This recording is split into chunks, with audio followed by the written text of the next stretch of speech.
kontribusi Islam dalam perkembangan ekonomi. Dalam pemikiran ekonomi, Islam selalu berkembang sesuai dengan zamannya. Dalam mengatasi permasalahan ekonomi pada saat ini, pemikiran ekonomi Islam akan selalu mengaitkan teknologi. Namun, pada dasarnya, semuanya berlandaskan prinsip-prinsip Islam yang berasal dari Al-Quran dan Sunnah. Pada zaman modern sekarang, perkembangan ekonomi ditandai dengan munculnya tempat pembelajaran dan pengembangan pemikiran ekonomi, yang pada akhirnya mampu menciptakan sistem perekonomian yang telah berkembang di dunia sekarang ini, sistem kapitalis dan campuran. Dalam kontribusi Islam dilihat melalui pemikiran para tokoh ekonomi Islam modern yang mengusung prinsip-prinsip syariah sebagai solusi masalah ekonomi. Pemikiran para tokoh ini seperti Muhammad Abdul Manan, Monzer Kaf, Nejatullah Siddiqi, dan Syed Nawab Haidir Naqvi. Saat ini semuanya berbasis teknologi dalam penyelesaian masalah ekonomi yang dilalui oleh masyarakat, tetapi tidak lepas dari prinsip Islam, yaitu berlandaskan Al-Quran dan Sunnah. Adapun pemikiran ekonomi Islam menurut Muhammad Abdul Manan. Pemikiran Muhammad Abdul Manan berawal dari asal-usul hukum Islam. Muhammad Abdul Manan membuat beberapa asumsi dasar yang tersirat dalam struktur kelembagaan ekonomi Islam. Di antaranya ada asumsi dasar. 1. Menolak konsep harmoni kepentingan yang timbul dari mekanisme pasar. 2. Menolak pemikiran Marxis karena tidak membawa perubahan ke arah yang lebih baik di masyarakat. 3. Pengamatan benar-benar tentang data sejarah dan wahyu. 4. Menolak konsep kekuasaan produsen dan kekuasaan konsumen. 5. Hak milik pribadi diperbolehkan berdasarkan kewajiban moral dan etika. Dan yang terakhir, identifikasi fungsi ekonomi utama, termasuk produksi, distribusi, dan konsumsi. Selanjutnya, ada kerangka kelembagaan.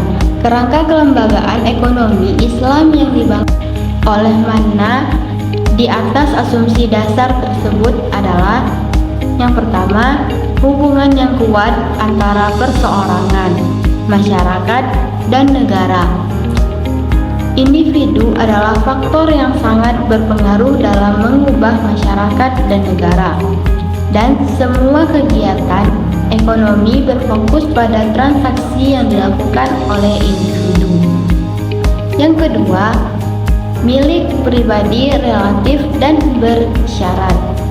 Semua properti adalah milik Allah Subhanahu wa Ta'ala sepenuhnya. Dan yang terakhir adalah larangan riba.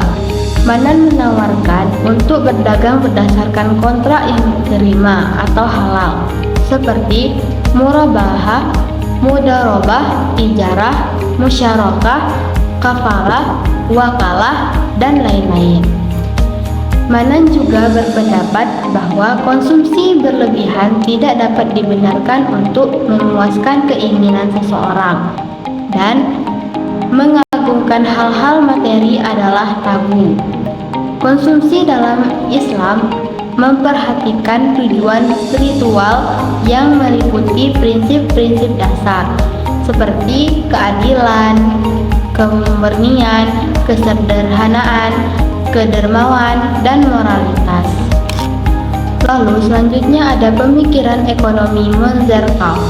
Monzer Kaf mengambil pemikiran yang lebih neoklasik, mirip dengan Muhammad Abdul Manan dan Nejatullah Siddiqi.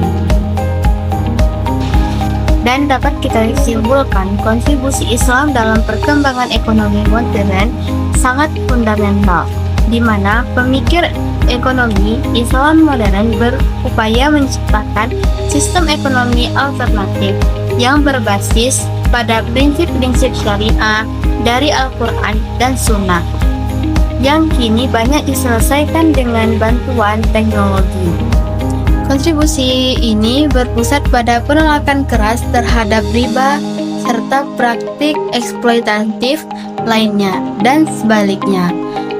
Mempromosikan keadilan distributif melalui intuisi wajib seperti zakat dan inovasi seperti takaful. Para tokoh kunci seperti Manan, Kaf, Siddiqi, dan Naqvi menekankan bahwa kepemilikan harta bersifat relatif dan negara memiliki peran aktif sebagai regulator. Untuk memastikan keadilan sosial, menggantikan sistem bunga dengan sistem bagi hasil yang adil, demi mewujudkan masyarakat yang makmur secara material dan spiritual.